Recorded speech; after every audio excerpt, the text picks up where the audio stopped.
Hay un libro que se hizo famoso en los años 70, 80 que se llama Los Sonámbulos. Es un libro muy atractivo, muy entretenido, pero plantea una imagen de Kepler que dista bastante de la realidad. Entonces, por eso digo que a veces cuando se habla de él no es para bien. Es uno de los pensadores más polifacéticos. Muchas cosas que sostenía eran erróneas, pero también hizo avanzar la ciencia, en particular la astronomía.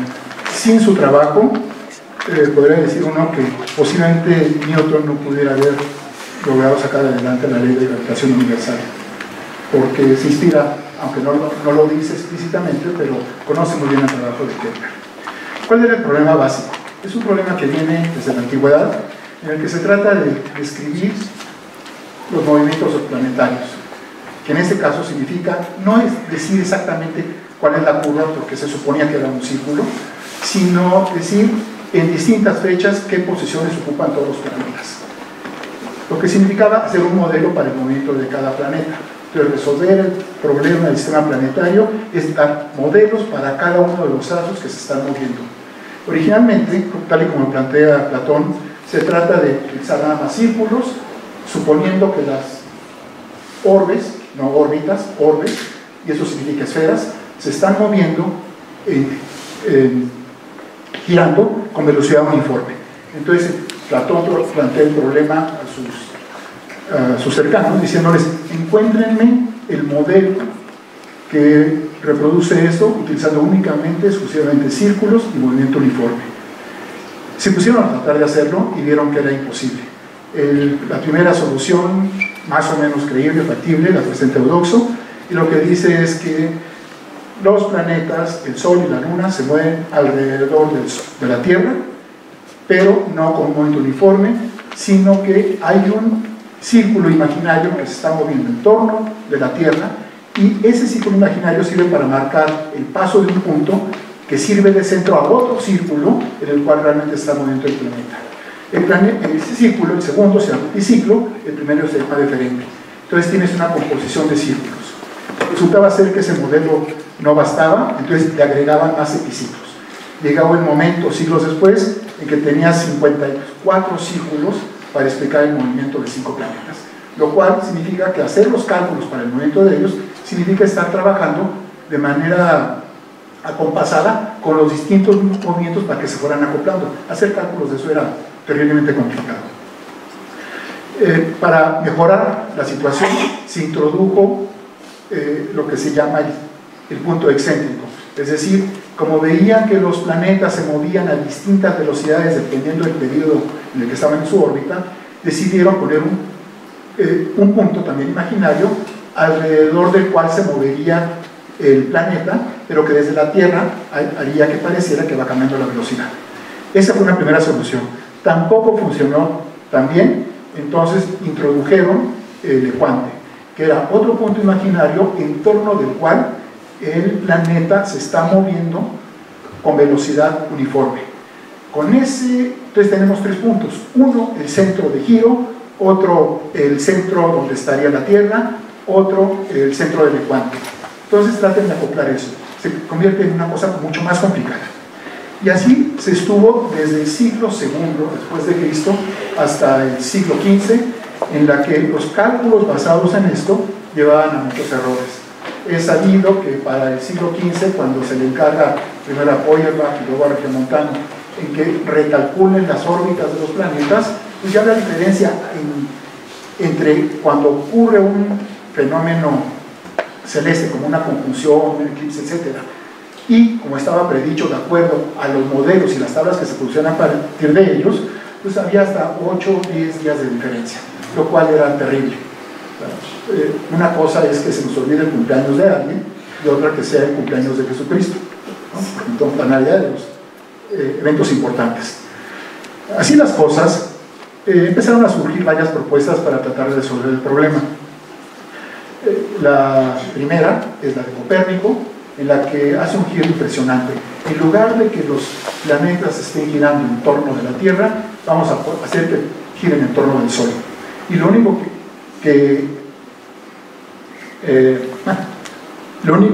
planeta en el que aparentemente hay algo que está girando va a ser la Luna. Entonces, básicamente ese es el modelo de Copérnico. Al final de cuentas tiene que introducir también biciclos, lo cual hace que se complique todo su problema, el resultado, los cálculos, pero se enfrentaba a muchas cuestiones difíciles de responder.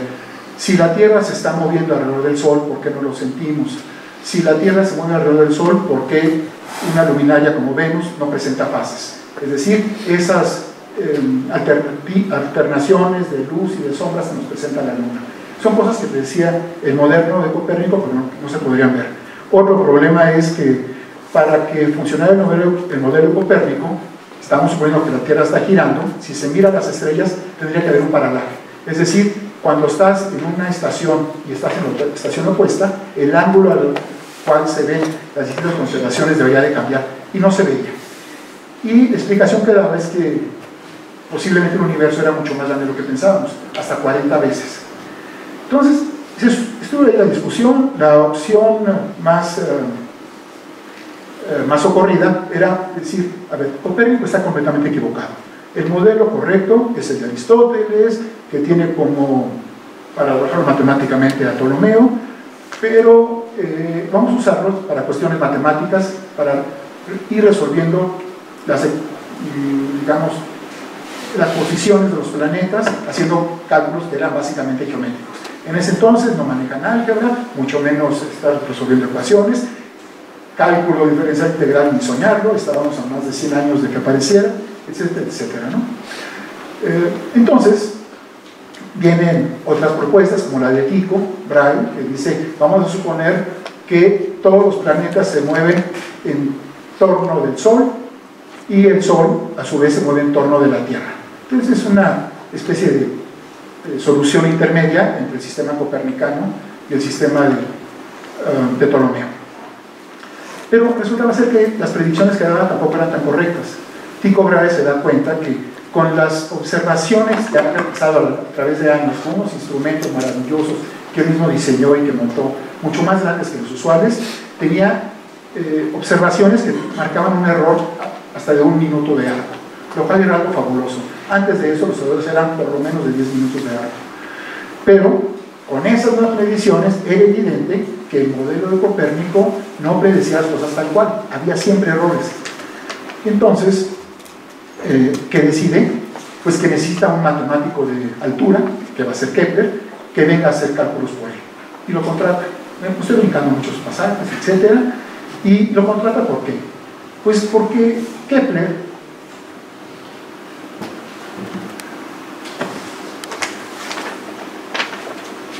había publicado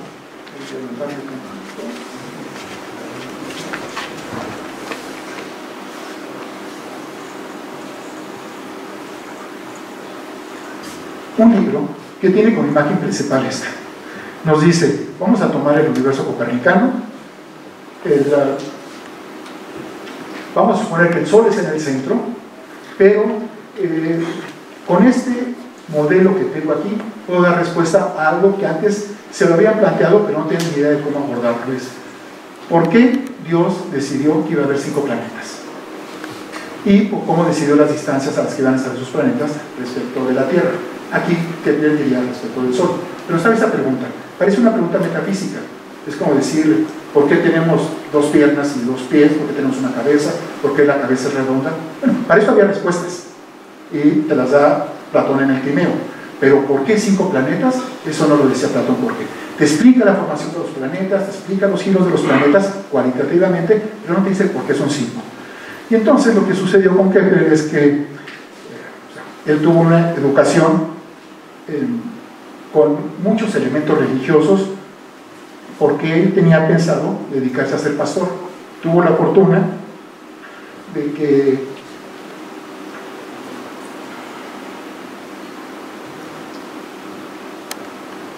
que cuando él estudiaba, siendo de familia con pocos medios, el Estado proveía a los alumnos brillantes de una especie de beca para que pudieran estudiar. Kepler lo hace y viene de una familia protestante, muy religiosa, y él tenía planteado llevar ese tipo de vida. Pero resulta ser que es un alumno excelente en matemáticas. Y entonces, a los 3 años de estar estudiando y ya con una carrera más o menos definida como pastor luterano, le dicen, hace falta un matemático en la ciudad de Graz y necesitamos que tú vayas por allá. Había 2 universidades importantes, la tercera también sería Graz. Las importantes en esa zona, lo que ahora es Alemania, era la de Tübingen y la de Wittenberg. Eran importantes porque eran los lugares donde los luteranos formaban a sus cuadros, que los entrenaban no solo en las ciencias, sino en filosofía, en religión, en teología, pero también en el arte del discurso, en la retórica, cómo expresarse, cómo enfrentarse a un público, cómo debatir, cómo sacar los mejores argumentos, cómo mover las manos, cómo moverse, etc. Que era algo equivalente a lo que estaban haciendo también los católicos. En Roma se fundó el Colegio Romano, que tenía exactamente el mismo propósito, pero era para defender a la fe católica. Entonces, Kepler estudió en Tübingen, se va a Graz como matemático, y en algún momento, ante los 3 o 4 estudiantes que tenía, porque no se inscribían muchos, estaba enseñando astronomía, se le ocurrió mostrar cómo se van a cabo las conjunciones de Júpiter y de Saturno. Entonces dibujó un círculo, como si fuera la bóveda celeste, y dijo, en tal momento están Júpiter y Saturno alineados. Dejamos pasar periodo de 8 años y se vuelven a alinear. Otros 8 años se vuelven a alinear, otros 8 años se vuelven a alinear, casi cerrando el círculo. Y resultaba ser que ese triángulo que se formaba no se cerraba exactamente, sino quedaba un poquito de lado. Y seguía ese procedimiento y se iban formando triángulos. Si tienes triángulos centrados y vas haciendo ese dibujo, se va a formar un envolvente. Y ese envolvente daba lugar a otro círculo. Y entonces se da cuenta que el círculo interior es la mitad del círculo exterior. Y está él haciendo eso para referirse a las conjunciones de Júpiter y de Saturno. Entonces, y se da cuenta también que la distancia de Júpiter digamos, al centro de giro y la de Saturno al centro de giro es el doble, la de Saturno, que la de Júpiter. Entonces resulta que en ese diagrama está encontrando una relación entre las distancias.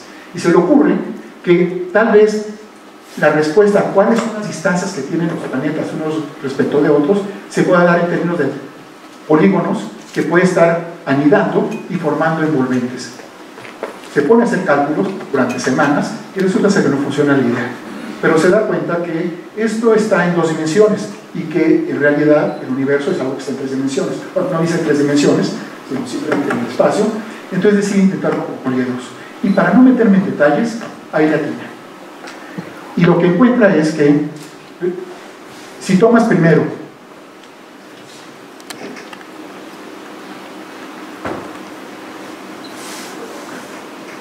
el hexaedro, o sea el cubo, y pones la esfera de Saturno alrededor del cubo, luego dentro del cubo pones una esfera que esté tocando al cubo en las caras en el centro, o sea una esfera inscrita, y luego ahí inscribes un tetraedro, entonces te tocaría la órbita de Marte. Si tomas la siguiente figura, que es un dodecaedro, entonces vas a tener la órbita para la Tierra. Te vas más para adentro con un icosaedro, tienes la órbita de Venus, el octaedro tienes la órbita de Mercurio. Entonces, resulta ser algo maravilloso. ¿Por qué? Pues porque solamente hay 5 poliedros regulares, y esos 5 poliedros regulares te sirven para separar a los 6 planetas, incluyendo a la Tierra, en el modelo de Copérnico. Entonces, ¿qué es lo que piensa Kepler? En efecto, Dios es un geómetra. La decisión de que hubiera 5 planetas, además de la Tierra, es porque hay 5 poliedros regulares. Entonces se emociona y cree haber encontrado la respuesta al misterio del mundo, o sea, el secreto del mundo. Y entonces escribe un libro que todo el mundo conoce como el misterio cosmográfico, pero el título es todo esto, ¿no? Está aquí escrito en español y te está diciendo qué es lo que está resolviendo, ¿no? Que encuentra proporciones maravillosas en las esferas celestes, encuentra las causas del número, la magnitud de los movimientos periódicos de los cielos, etcétera, etcétera, ¿no? Entonces, esto es lo que Bueno, imprime el libro en 1596, se lo envía a varias personas y le llega a Tycho Brahe. Tycho Brahe dice, este es el matemático que necesito, y lo invita. Y en 1600 llega Kepler a Praga y allí se pone a trabajar. Después de echarse unos viajecitos porque no se ponen de acuerdo con el contrato, pero se pone a trabajar con Tycho Brahe. En el libro le parece tan grandioso lo que descubrió que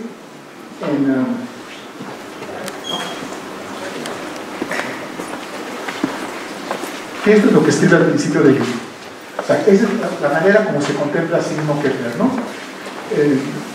Dice, me voy muriendo cada día y lo reconozco, pero mientras me tienen ocupado las constantes tránsitos de las estrellas, no pisan mis pies sobre la tierra, sino que ante Zeus me alimento de néctar de divina ambrosía. O sea, el mismo se siente que está flotando, que está en el paraíso, ¿no? Y aquí está mostrando los resultados de la educación que recibió él. Él está inmerso en un siglo XVI profundamente religioso, pero además creyente en una serie de doctrinas que llegaron en el XV a Europa, que tienen que ver con el hermetismo, el zoroastrismo, de doctrinas que hablan de una especie de magia a la que sujeta el universo, no magia en el sentido de decir abracadabra y pasa tal cosa, sino como que hay cosas, relaciones ocultas que nos puede revelar posiblemente la geometría. Se inspira también en las doctrinas pitagóricas, de que muchas cosas se pueden describir como relaciones entre números, y ahí es donde entra la armonía, o sea, entran las proporciones, y para ello se inspira en la música, porque para entonces, 1596, 97, 98, todo eso, Kepler ya se había leído a Vincenzo Galilei, el padre de Galileo, que escribió un libro sobre música, que es de la música antigua y moderna, que hace comparaciones entre la música medieval y la nueva música que surge en el siglo XV y XVI, con Sarmiño y con Cafurio, los teóricos musicales, ¿no? Donde los problemas musicales no son otros ritmos, cosas por el estilo, sino se trata de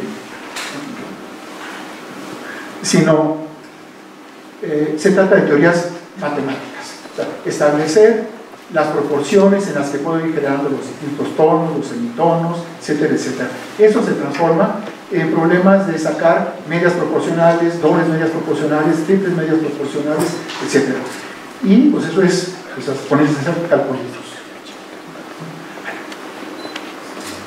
Me brinco, bueno, todo esto que empezaba a platicar sobre las influencias de Ficino, que es el principal platónico florentino, que traduce las obras de Platón, traduce Hermes Trismegisto, y habla de esta especie de armonía musical que está gobernando el mundo. En eso se va a inspirar Kepler para continuar desde 1596 hasta 1618, es decir, casi 22 años, se va a ocupar en un programa que lo va a estar llevando a tratar de resolver distintos problemas que tienen que ver con el movimiento de los astros. Lo voy a decir rápidamente.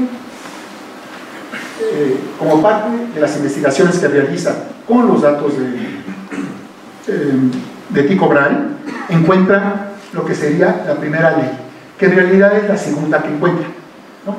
Pero lo que se conoce como primera ley es que los cuerpos se mueven en órbitas que no son círculos, sino son elipses, ¿no? Eso le llevó bastante tiempo encontrarlo. O sea, no poder encuadrar las observaciones en círculos, porque con 3 puntos, con el planeta en 3 puntos distintos generas un círculo, pero cuando metía otra posición del planeta ya no encajaba en el círculo. Entonces, volver a hacer cálculos, y se iba repitiendo y siempre había error, hasta que dice, a ver, voy a tratar con una elipse, porque en realidad lo que voy a encontrar es que parece un huevo, la trayectoria. Voy a tratar con una elipse, y resulta ser que se da cuenta que la trayectoria es una elipse. La primera ley que encontró es esta, que haciendo sus cálculos y tratando de encontrar una relación entre las posiciones y los movimientos, es decir, las velocidades, y estaban velocidades angulares, no lineales, y las posiciones, las velocidades, etcétera, etcétera, se le ocurre sumar líneas y formar un área, y se da cuenta que la regla que se sigue es que áreas iguales son transcurridas en tiempos iguales. Es decir, si de aquí a acá tarda el mismo tiempo que de aquí a acá, esta área tiene que ser igual a esta. Y con eso da respuesta al problema de la distinta velocidad de los cuerpos a lo largo del año. Cuando el cuerpo está en esta posición, va más rápido, porque esta área tiene que ser igual a esta. Entonces aquí va más lento. Entonces resulta ser que los cuerpos cambian su velocidad dependiendo de su posición respecto al Sol. Eso hace que el Sol retome una importancia que se hablaba de ella en términos filosóficos, pero aquí es en términos observacionales y decide que físicos. Porque eso está sucediendo es porque el Sol está ejerciendo alguna influencia. Y más adelante introduce la idea de que salen emanaciones como fuerzas magnéticas que van arrastrando al Sol. Sigue sus investigaciones y, bueno, para celebrar eso que dominó a Marte, ¿por qué lo plantea como una guerra contra Marte? Incluye este diagrama en que tenemos a la diosa Fortuna cabalgando en una carroza, celebrando su éxito sobre la trayectoria de Marte, que no es el círculo, sino es este elipse. Y aquí está el teorema en el cual enuncia qué tipo de elipse es, que habla de proporciones entre estos lados, etcétera, etcétera. Sigue adelante y con los datos que tiene de Brahe, que para entonces ya había muerto, pues resulta ser que sigue habiendo errores, no corresponde la predicción con lo observado. Y aquí tenemos aquí una hoja de él, más para que se den cuenta todos los garabatos que está haciendo para repetir cálculos. Eran cálculos que le podían llevar 6, 8 meses, un cálculo. Y sigue avanzando y retoma las teorías musicales. Y dice, tengo que tomar en cuenta no solamente las posiciones, tengo que tomar también en qué tiempo las recorre. Y entonces ahí es donde aparece la cuestión musical, porque la música tiene que ver con los tiempos y con lo que estás percutiendo, etcétera, etcétera.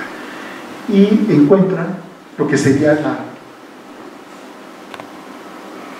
la tercera ley en el libro quinto, del libro que se llama Las Armonías del Mundo, en 5 libros. En el quinto libro va a discutir cuestiones de proporciones, primero entre los poliedros regulares, aquí, luego relaciones entre, primero aquí, por sí solo, cada poliedro, qué propiedades geométricas tiene, luego aquí, cómo se relacionan unas con otras, y luego aquí, cómo las fuerzas cósmicas pueden influir sus rayos sobre la Tierra, sobre otros planetas, y finalmente, en el libro quinto, es donde, después de hacer muchas talachas,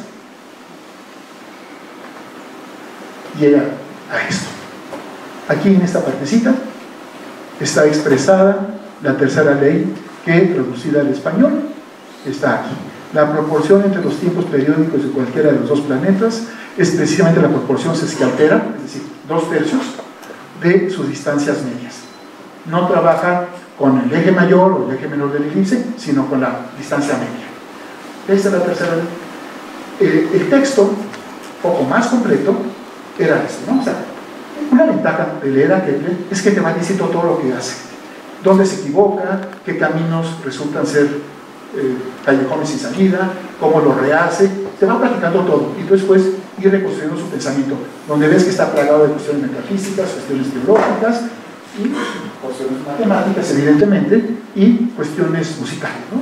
Entonces aquí te dice en qué día se le ocurrió tal cosa, cómo hizo un cálculo erróneo, lo repite, etcétera, etcétera, y que después, como resultado de su trabajo de 17 años y con las observaciones de Brahe y lo que él dice, que parecía todo conspirar unos con otros para ocultarse, básicamente, entonces se encuentran las premisas básicas, ¿no? Y ahí está, la tercera ley. Con esto, pues diríamos que Kepler alcanza la cumbre. Tienes las 3 leyes que resultan equivalentes a la tercera ley de Newton. O sea, a partir de ellas puedes deducir, lo puedes hacer en cálculo 2, la ley de Newton. Y también puede ser al revés, de las leyes de Newton se comprueban las 3 leyes de Kepler, que es lo que utiliza Newton para comprobar que su teoría de gravitación es correcta. Entonces, para finalizar, bueno, aquí están los cálculos de cómo queda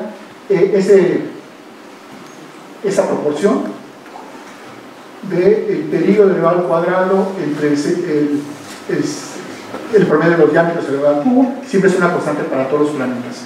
Es decir, todos dependen del Sol. Una vez que tienes la proporción esa para un planeta, sabiendo la distancia de otro planeta, sabes cuál es su período, o viceversa. Si conoces el período, sabes cuál es la distancia. Es una ley maravillosa porque te integra todo y te da más argumentos para decir que el Sol está jugando un papel importante, ¿no? Porque todo depende de eso. Y ya para terminar, publica las tablas, que era a lo que conducía toda la teoría planetaria, hacer unas tablas con las posiciones y tiempos de los planetas, y él, cuando muere, hay este epitafio. Sí, bueno, ya no existe, pero existió en su momento, en el que pone una frase de él que quería que fuera. Esa frase está aquí abajito, ¿no? Primero lo celebra, ¿no? Dice, aquí está el gran astrónomo, el nobilísimo doctor Kepler, todo eso, y luego aquí viene esta frasecita que está aquí, en latín y en español, ¿no? O sea, Kepler tenía también mucho de eso. Ya no leí otras cosas, pero donde muestra la capacidad que tenía para expresar sus ideas y hacerlo de manera bella, ¿no? Pero te está diciendo, medí los cielos y ahora mido las sombras de la tierra. No, está muerto, ¿no? Mi mente estaba en los cielos, pero la sombra de mi cuerpo reposa en la tierra. La sombra del cuerpo es el cuerpo.